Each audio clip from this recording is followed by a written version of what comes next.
pensamento de que Cristo voltaria no dia 22 de outubro de 1844 foi fruto de um profundo estudo da Bíblia realizado por Guilherme Miller com base em Daniel 8,14. Os milleritas acreditavam de que nessa data Jesus voltaria. Eles estavam certos com relação à data, mas errados com relação ao evento. A purificação do santuário, do qual fala o profeta Daniel, não seria a volta de Cristo à terra, mas o início de uma nova fase no santuário celestial. A compreensão desses temas tornou-se mais claro no dia imediato ao desapontamento, ou seja, o dia 23 de outubro, com a famosa visão de Irã Edson. Em nosso estudo de hoje, vamos aprender a respeito da doutrina do santuário e de como os milleritas chegaram à correta interpretação de Daniel 8,14.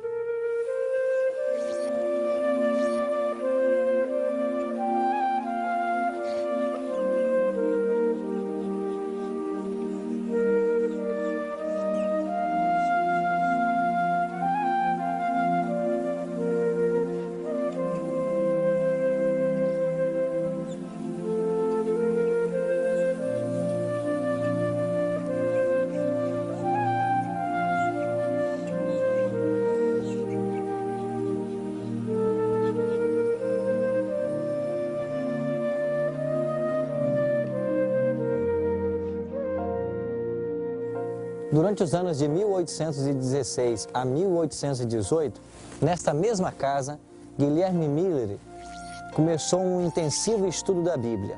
Com a ajuda da concordância de Cruden, ele começou em Gênesis 1, verso 1 e não avançava para o versículo seguinte até que houvesse compreendido todos os problemas que aquela passagem levantava. Algum tempo depois, ele chegou ao livro do profeta Daniel, no capítulo 8, verso 14, onde nós lemos: Ele me disse, até 2.300 tardes e manhãs, e o santuário será purificado. Esse tornou-se o texto mais problemático para a compreensão de Miller. Pastor, quais foram as compreensões que Miller tirou desse texto? Guilherme Miller chegou à conclusão de que o santuário a ser purificado, mencionado nesse texto, seria a terra e a igreja por ocasião da segunda vinda de Cristo. Além disso, estudando as 2.300 tardes e manhãs, a sua conclusão foi de que esse período se referia a 2.300 tardes e manhãs como anos proféticos, baseado no princípio de ano. Para ele, o período terminaria no ano religioso judaico de 1843. À medida que o tempo foi passando, alguns dos seus amigos lhe perguntaram: mas o que significa esse ano religioso judaico de 1843? E ele imaginou que ele deveria começar com base no equinócio. Começaria no dia 21 de março de 1843, terminando no dia 21 de março de 1844. Ele estava equivocado nesse ponto, porque em realidade para os judeus o ano começaria naquela ocasião de 18 de abril a 18 de abril. Mas o período passou e Jesus não veio. Após esse período, pastor, nós também sabemos a história de que houve um grande desapontamento no dia 22 de outubro de 1844. Como eles chegaram a essa outra data? Samuel Snow, que era um dos milleritas, pegou o elemento profético das Escrituras, com base também na história judaica e outros elementos importantes, e ele chegou à conclusão de que as 2.300 tardes e manhãs deveriam terminar no dia da expiação de 1844, ou seja, no 10º dia do 7º mês de 1844, no calendário judaico, que no nosso calendário normal seria o dia 22 de outubro de 1844. E Jesus não voltou.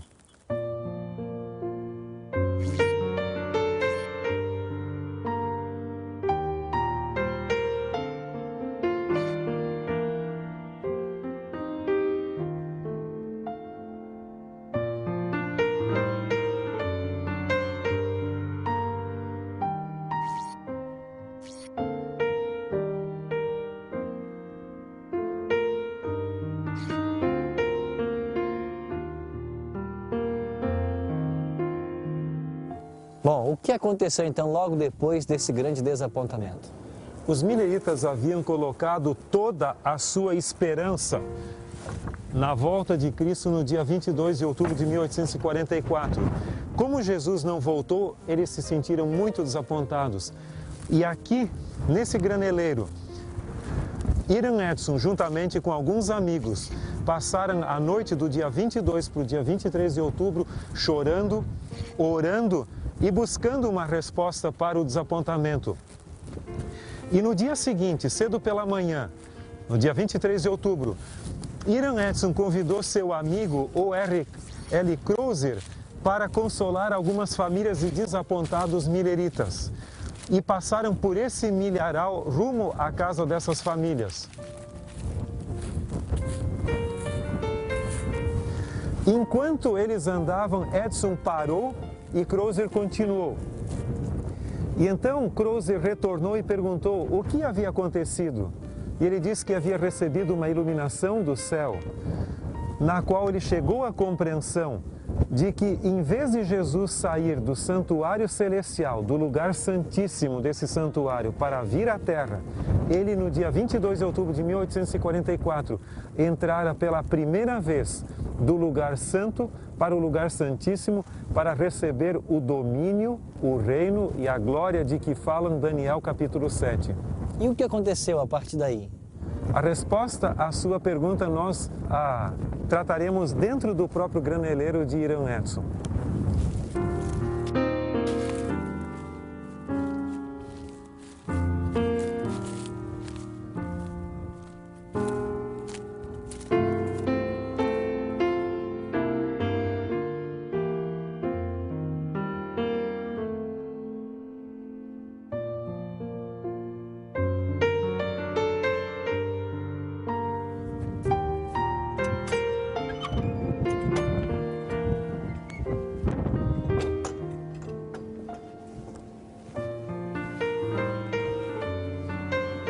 Pastor Arilton, essa revelação que Hiram Edson recebeu no milharal ali foi significativa para desencadear um processo de estudo da Bíblia.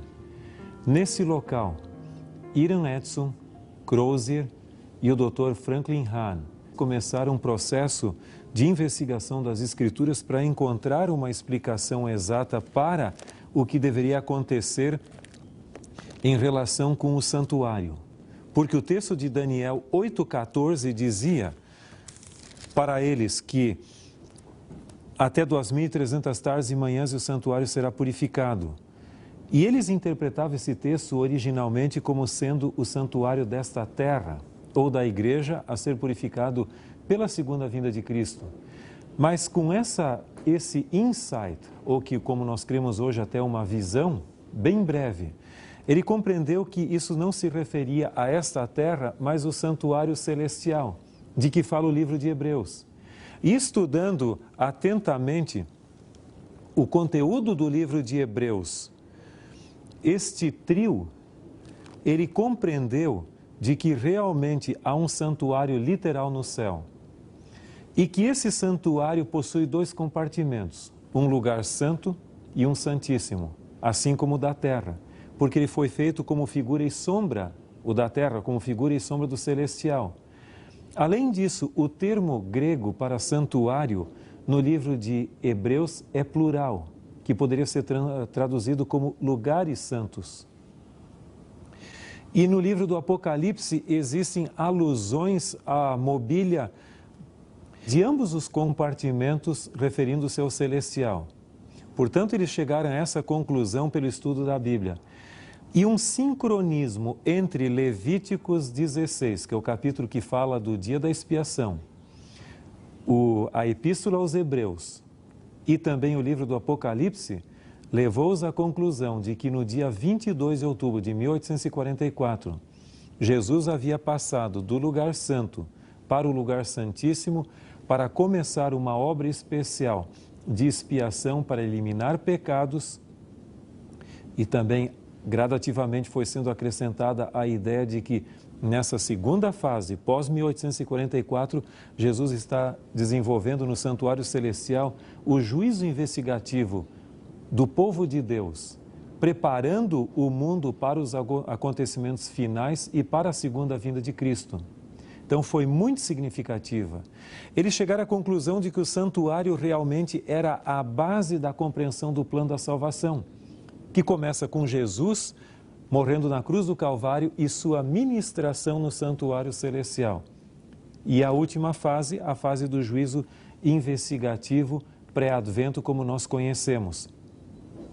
O resultado, ou seja, as ideias embrionárias ainda, foram publicadas num periódico chamado The Day Dawn, que foi publicado aqui perto, em Canandaigua, no ano de 1845, mais precisamente no mês de março. Mas as ideias ainda eram bem simples, não eram tão desenvolvidas. A ideia plena, madura do santuário, desse grupo de estudos, saiu nesse periódico que eu tenho aqui em mãos, The Day Star, uma edição extra que foi publicada em Cincinnati, no dia 7 de fevereiro de 1846. Aqui, Crozer, que foi o relator do grupo, porque ele era um estudante de teologia, ele colocou as bases do que se tornaria a compreensão adventista do santuário. Pastor, não seria a doutrina do santuário apenas uma racionalização por causa do desapontamento que eles haviam enfrentado? Esta é a teoria que a forma como alguns interpretam a questão do santuário. Mas se nós estudarmos a Bíblia, nós vamos ver que a doutrina do santuário, tão esquecida dentro do mundo cristão, tem uma base muito sólida, começando com o livro do Gênesis e terminando no Apocalipse. Você vai ver que começa com os altares do período patriarcal, depois você tem o tabernáculo do Sinai. Os altares ilustravam mais a ideia do sacrifício de Cristo. Mas o tabernáculo já, além do sacrifício, porque nele havia o altar de sacrifícios também, ele ilustrava também o ministério sacerdotal de Cristo, que ele haveria de desenvolver no céu. O Templo de Jerusalém depois ampliou a ideia ainda um pouco mais e, finalmente, esse tipo, essa sombra, ou seja, essa ilustração do Antigo Testamento foi se materializando na morte de Cristo na cruz do Calvário, que é o centro da história da salvação, e na ministração no santuário celestial.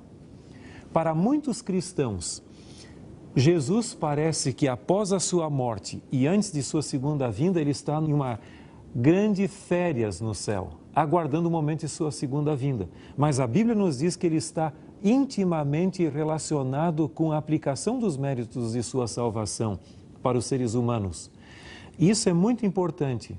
Essa segunda fase de um juízo pré-advento investigativo tem uma sólida base em Daniel capítulo 7, versos 9 a 14, também em Daniel 8, versos 9 a 14, e você tem uma confirmação no próprio livro do Apocalipse, onde você tem uma ideia, principalmente no capítulo 11, verso 1, que fala: medir o santuário, o altar e os adoradores do santuário. Você vai ver que na parábola de Mateus 22, fala de um exame dos convidados à festa, antes do início realmente dessa festa, ou da ceia das bodas ali, um exame prévio. Você tem vários outros textos também. O próprio peitoral que o sumo sacerdote usava era chamado de peitoral do juízo. Mas você vai ver que chega um ponto no livro do Apocalipse, capítulo 11, verso 19, que nos diz que o santuário no céu foi aberto e foi vista ali a Arca da Aliança. Ou seja, você vê uma transição no momento em que o lugar santíssimo é aberto. É certo que há muitas outras ideias correlacionadas, mas há um fio condutor na Bíblia do tema do santuário de Gênesis Apocalipse, que, se for bem compreendido e sistematizado, nós podemos ter uma outra visão do que Cristo está fazendo pela nossa salvação. Mas, pastor, quais seriam os benefícios pessoais que nós podemos hoje usufruir da intercessão de Jesus em um santuário celestial? A morte de Cristo na cruz foi o centro da salvação. Mas eu também posso ter uma visão completamente mais ampla e significativa do que Cristo fez pela nossa salvação, se eu puder compreender que ainda hoje Ele está preocupado por mim. Nós temos o texto bíblico de 1 João, capítulo 2, verso 1, que nos diz que essas coisas vos escrevo para que não pequeis, mas se alguém pecar, temos um advogado diante do Pai, Jesus Cristo, o justo. Não é uma promessa maravilhosa essa? E nós temos um outro texto também em Hebreus, capítulo 4, e os versos 14 a 16, que nos ajudam a compreender o significado do que Jesus está fazendo pela nossa salvação hoje. Hebreus 4, 14 a 16. Tendo, pois, a Jesus, o Filho de Deus, como grande sumo sacerdote que penetrou os céus, conservemos firmes a nossa confissão, porque não temos um sumo sacerdote que não possa se compadecer de nossas fraquezas. Antes foi ele tentado em todas as coisas, à nossa semelhança, mas sem pecado. Acheguemo-nos, portanto, confiadamente junto ao trono da graça, a fim de recebermos misericórdia e acharmos graça para socorro em ocasião oportuna. Todos passam por problemas existenciais, uns mais, outros menos. Onde o texto bíblico nos diz que devemos buscar socorro para os nossos problemas? No trono da graça, onde Jesus ministra a nosso favor. Então, pode o mundo cair, pode surgir problemas. Nós temos alguém que está lutando pela nossa salvação e pelo nosso bem-estar. A compreensão do santuário celestial abre para nós uma visão bem mais ampla e significativa do grande amor de Deus pela nossa salvação e por nós como indivíduos também. A Igreja Adventista se distingue dos movimentos religiosos por não ficar apenas no Calvário, mas nós cremos de que após a morte e ressurreição de Cristo, Ele ascendeu ao santuário celestial. Lá deu início à primeira fase do seu ministério. Após o dia 22 de outubro de 1844, Jesus deu início a uma nova fase do seu ministério e nesta nova fase, Ele passa agora a julgar os habitantes da terra. O livro do profeta Daniel nos diz que o juízo é a favor dos santos. Logo, esta é uma excelente notícia. Jesus hoje, nesse exato momento, está trabalhando para o benefício da nossa salvação.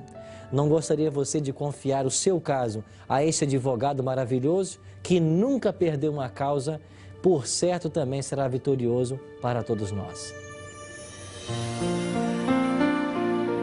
Após haver compreendido mais claramente o trabalho de Jesus em meu favor no santuário celestial, decido hoje aceitar o Senhor Jesus como meu único mediador no santuário celestial e suplicar a Ele que interceda junto ao Pai em meu favor, que me defenda e me cubra com os méritos de seu sangue e, finalmente, que me ajude a ser um fiel súdito de seu reino, porque o grande desejo da minha vida é ser aprovado no juízo pela graça de Deus.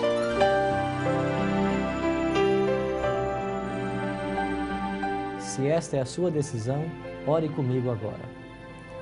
Grande Deus e Pai, muito obrigado porque Jesus está nesse exato momento no santuário celestial, intercedendo por todos nós. Obrigado porque este advogado nunca perdeu uma causa e nós queremos nesta hora entregar a nossa vida em Tuas mãos para que o Senhor interceda em nosso favor e que no grande dia do juízo nós sejamos absolvidos pela Tua maravilhosa graça. Te oramos em nome de Jesus. Amém. Esta nova compreensão a respeito da doutrina do santuário tornou-se um dos pilares na construção daquilo que viria a ser a teologia adventista do sétimo dia. A ênfase na pregação da breve volta de Cristo, associada ao ministério bifásico de Cristo no santuário celestial, formaria nos próximos 20 anos a teologia da Igreja Adventista. Entre aqueles que esperavam a volta de Cristo para o dia 22 de outubro, e que também passou pelo desapontamento, estava uma jovem de apenas 17 anos de idade, Ellen Gold Armon. Ainda que ela não soubesse, esta frágil jovem seria um poderoso instrumento nas mãos de Deus para conduzir os decepcionados milleritas em direção de uma organização mundial. Este, precisamente, será o tema do nosso próximo encontro.